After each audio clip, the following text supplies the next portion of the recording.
Alors, Quand vous parliez tout à l'heure du tititainment sur lequel on va arriver gentiment, heu, vous dites également que le revenu universel est une sorte de tititainment. En c'est fait, ça. vous séparez en 3 parties. D'abord le choc, ensuite la crise économique, la pénurie de travail Mmh. et au bout du compte, le revenu universel qui pour vous est une sorte de tititainment. Est-ce que vous pouvez expliquer aux personnes ce que ça veut dire pour vous ça? Bah, ça veut dire que c'est la tétée, c'est-à-dire que les gens, on crée un problème, c'est ça le deuxième point, on crée un problème, par exemple, on crée une crise économique, et donc les gens ont une certaine angoisse, ils sont tous en train de se dire: «Est-ce que je vais pouvoir rebondir quand, on sera sorti du confinement? Est-ce que je vais pouvoir conserver mon travail? Est-ce que je vais avoir» et cetera, et cetera. Et donc le fait d'avoir un revenu universel, c'est comme si on avait une tétée, comme on était, petit, on n'avait pas à se soucier de notre nourriture, le sein de notre mère, à l'époque où ça se faisait encore, ça se fait de moins en moins, bah, nous apportait la nourriture. Donc c'est vraiment assister les gens. Mais sauf que quand vous avez un revenu universel, on inverse la situation, c'est-à-dire on l'oublie, mais nos gouvernements sont payés par nos impôts. Ils sont redevables de l'équilibre du pays. On les a élus à partir de nos impôts et on leur donne la bourse, entre guillemets, pour qu'ils fassent au mieux. Mais si c'est le gouvernement qui vous paye avec un revenu universel, il aura des exigences et on aura des obligations. Par exemple, on pourra nous obliger à nous vacciner. Vaccination obligatoire, sinon vous n'avez pas de revenus. Et comme en même temps, ils veulent supprimer l'argent et ils veulent faire en sorte qu'on soit totalement soumis à la toute-puissance de l'État, bah, il n'y a pas d'autre solution que d'accepter la situation. Et donc, si on a un minimum vital, eh bien, on acceptera mieux la situation. Ça se voit dans beaucoup de pays, je ne vais pas en citer, mais j'ai vu des régions très pauvres, notamment au Maroc, où les gens ont le minimum vital, c'est-à-dire on leur assure l'eau potable, le sac de riz, on va leur assurer le chauffage pour l'hiver, mais c'est tout. Ils sont juste sortis au-dessus de la pauvreté. Et donc, si vous regardez le World Forum économique, on ne va pas aborder ce problème ici, mais c'est exactement ce qui est décidé, quoi. Plus de travail possible. Donc, la majorité des gens seront mis au revenu universel, et à partir de là, bah, ça aura des conséquences. Vous voyez, ça fait des années que le gouvernement profond rêve d'avoir un État mondial de providence de type socialiste, où il s'occupe de tout. On pourrait résumer ça, dormez, on s'occupe de tout. Et donc, le tititaillement, c'est exactement ça, c'est-à-dire prendre appui sur cette pulsion archétypale que nous avons tous en nous. On a connu une période pendant 9 mois, on n'avait pas à se soucier, on était dans un milieu sécurisé, le ventre de notre mère douillait, où la nourriture arrivait, on n'avait pas à se soucier de quoi que ce soit. Et donc, ça serait à peu près ça. Mais le prix à payer, c'est la mort. Et donc, on voit bien, quand on fait une étude de la façon dont on a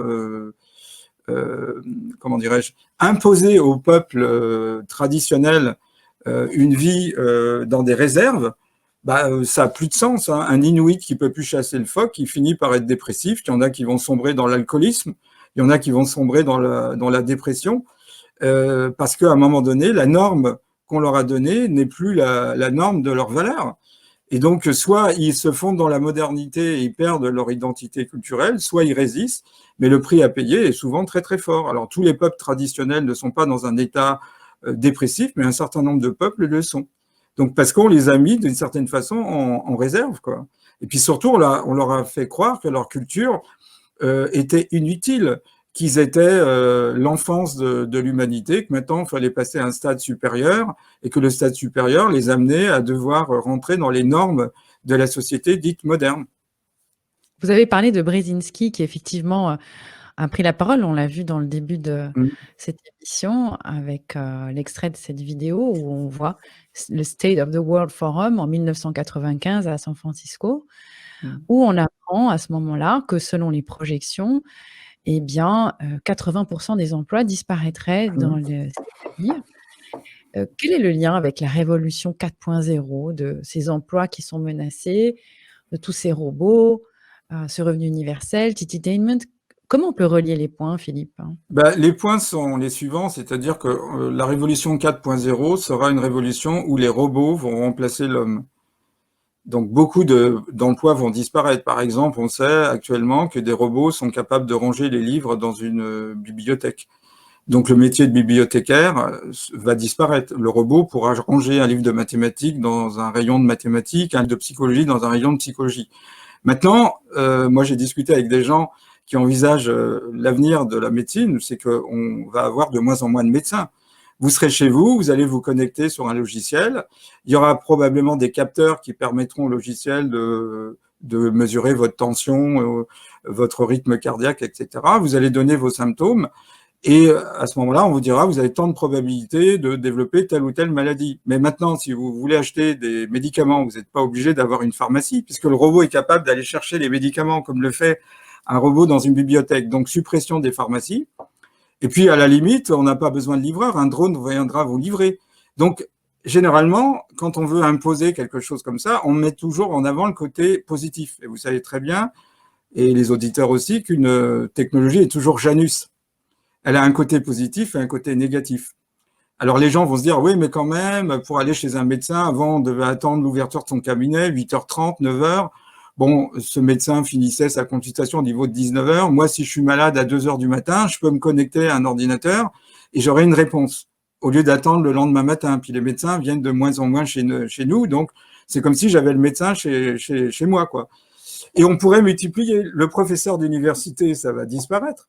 Moi, je peux vous faire un scénario en disant, finalement, on a fait une étude, il faut toujours un prétexte, hein, et l'allure physique du professeur joue un grand rôle. Donc, vous allez vous inscrire dans une université, vous allez choisir si vous voulez un professeur homme, un professeur femme, si vous le voulez jeune, avec des tempes grises ou les cheveux bien noirs, avec un accent amusant, canadien, pourquoi pas, ou pas, et puis vous allez suivre un cours, donc il n'y a plus vraiment besoin d'aller à l'université, et on pourrait multiplier. Conseiller financier, on sait que c'est appelé à disparaître. Regardez, les caissières sont en train de disparaître, c'est nous qui allons si on va dans un hypermarché, qui pesons et qui payons pour nos aliments, quoi. Donc on n'a plus un facteur humain qui intervient. Et on pourrait les jeunes maintenant qui ne vont plus à l'université depuis un certain nombre de mois ont pris l'habitude aussi de suivre leurs cours à distance avec ce système-là.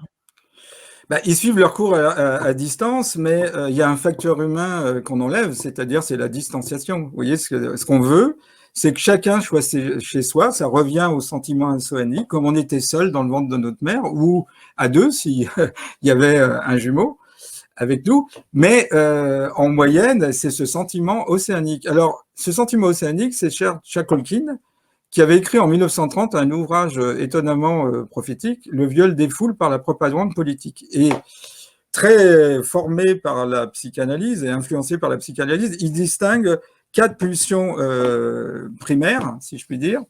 La première, c'est l'agressivité. La deuxième, c'est l'intérêt matériel immédiat. La troisième, c'est l'attrait pour le sexuel d'une façon générale. Et le quatrième, c'est le besoin de sécurité de normes. Ça fait pas, on avait vu ça la dernière fois. C'est le besoin de tout individu d'avoir une sécurité. Alors la publicité, quand on dit que c'est glamour, c'est sexy, donc elle a tout à fait vu l'intérêt matériel immédiat. N'importe qui vous dira, vous faites une conférence, vous avez des livres à vendre, les gens sont prêts à l'acheter. 2 jours après, ils sont passés à autre chose. Donc, il y a l'intérêt matériel immédiat. Je veux ça, mais tout de suite, c'est une impulsion. Et puis, le côté attrait sexuel. Et donc, on a fait des tas d'études. On s'est rendu compte qu'une poupée, si elle avait des signes extérieurs sexuels, bah, ça marchait mieux. Là, on est plutôt dans l'agressivité et la peur. Vous voyez, les gens deviennent agressifs et puis ils ont besoin de cette sécurité, de ces normes. Et donc, tout ça fait qu'un individu, bah, dans l'option en termes d'inhibition de l'action qu'il va prendre, bah, il va soit choisir la norme parce qu'il a besoin de ça, et la norme, ça sera le gouvernement. D'autres qui ont plus un esprit libertaire vont dire, mais non, ça va pas, le gouvernement n'est plus le garant de notre sécurité, et je veux pas rentrer dans cette norme. D'autres vont rentrer totalement dans un état de peur, et donc ils seront paralysés. D'autres vont se réfugier dans des idéologies. Voilà, chacun va avoir une option qui lui est propre. Et puis, il y a des gens qui, dans ces situations, vont faire preuve d'une incroyable créativité. Hein. Voilà. On a tous une inhibition de l'action, mais elle commence à être un petit peu déplacée par le transhumanisme. C'est la mort, on ne peut pas y échapper. Pierre Roger disait l'hémisphère gauche envisage la mort, Le palocéphale n'y croit pas. Quant à l'hémisphère droit, il ne sait même pas ce que c'est. Donc parler de la mort, c'est c'est quelque chose d'abstrait. Vous voyez ce que je veux dire? Quand on met sur un paquet de cigarettes fumé dessus et qu'on a 20 ans, pour quelqu'un qui a 20 ans, la mort, c'est lointain. Par contre, quand vous approchez les rives de la mort, ça n'a plus du tout la même importance. Hein. Quelqu'un de 75 ans, il envisagera la mort différemment. Donc c'est tout ça qui s'est mis en place et qui amène des réactions bien particulières. C'est ça l'ingénierie sociale, c'est l'ensemble de toutes les découvertes, si je puis dire, qui permettent d'influencer une population de façon à lui imposer des nouvelles normes. Vous voyez, après la guerre de 14-18, on a trouvé un consensus social, ce que les Allemands appellent le Gemeinschaftsgefühl, le sens communautaire, qui était la consommation. On est rentré dans la société de consommation. Et donc, dites-moi, Philippe, j'ai une question pour le psychanalyste que vous êtes. Depuis le mois de mars, avec le confinement et les couvre-feux, etc., à votre avis, comment auraient réagi les gens s'ils n'avaient pas eu de moyens d'avoir la télévision ou quelconque média à la maison? Oh ben, ils auraient mieux réagi parce que le but, c'est de... On s'aperçoit que ça a été étudié hein, par l'école de Palo Alto. Quand vous avez un même discours qui est répété avec des petites variantes, bah, ça devient le narratif officiel. Donc les gens ont été... des gens les a mis dans la peur. Quand vous commencez le journal du matin par le nombre de morts, quand on n'arrête pas de vous dire que c'est grave, c'est une pandémie, alors qu'elle fait 0,03% en termes de mortalité, vous êtes baigné dans cette ambiance, et donc ça aurait été bien différent. J'ai l'exemple d'un voisin, son père regardait tous les jours BFM TV, et il n'arrivait pas à détourner son père, mon voisin, de sa télé. Il a trouvé une solution drastique, il est venu avec une masse, il a pété sa télé. Et vous savez quoi? Son père va beaucoup mieux. C'est-à-dire on se demande, est-ce qu'il y a une addiction aux mauvaises nouvelles? Pourquoi les mauvaises nouvelles font autant d'audience? Et ça, c'est pas nouveau. Qu'est-ce qui fait, justement, on parlait d'addiction, on n'arrive plus à décrocher, on est comme en état de tétanie? Oui, puis ça donne un sentiment de sécurité. Vous regardez les mauvaises nouvelles, mais vous êtes sécurisé chez vous. Vous voyez ce que je veux dire? Donc c'est une façon de se raccrocher, même si notre vie n'est pas idéale, en disant il y a pire que nous. Vous voyez, ça c'est le grand piège. Il y a toujours pire que nous. Mais le fait d'avoir une comparaison, ce qui a été à la base de la société capitaliste, c'est comparer les gens les uns aux autres, et les gens se comparent. D'une certaine façon, ça les rend malheureux parce que il y aura toujours des gens qui auront une vie bien meilleure que nous. Mais d'un autre côté, ça permet aussi de se rassurer par rapport à ceux qui sont pires que nous. Vous voyez, on a une espèce d'échelle verticale où on regarde en haut, ça nous fait rêver. Et c'est ce qui se passe quand les gens lisent ces magazines People où ils voient des stars dans des hôtels luxueux. Ça fait rêver. Et puis d'un autre côté, quand on regarde en dessous de nous, ça fait peur parce qu'il y a des gens qui sont sans domicile fixe. Donc, vous voyez, c'est presque une nécessité que d'instaurer des parias, des sans domicile fixe, qui nous forcent à accepter l'inacceptable par peur d'avoir une chute. Et c'est tout ça qui s'est mis en place. Et l'idée force de ce matin, c'est de comprendre que soit on a quelque chose de lent qui se met en place. Il y a un point d'ailleurs, ça s'appelle la dégradation progressive, vous voyez, ça se met en place lentement, ou on a une action à coup de bélier, subitement, c'est ce que disait Milton Friedman, une crise économique, un coup d'État, c'est ce qui est arrivé en Amérique du Sud, un coup d'État, où à ce moment-là, les gens sont mis dans des états extrêmes qui leur font peur, et à ce moment-là, ils n'ont plus la psychologie qu'ils avaient en dehors de cet état extrême.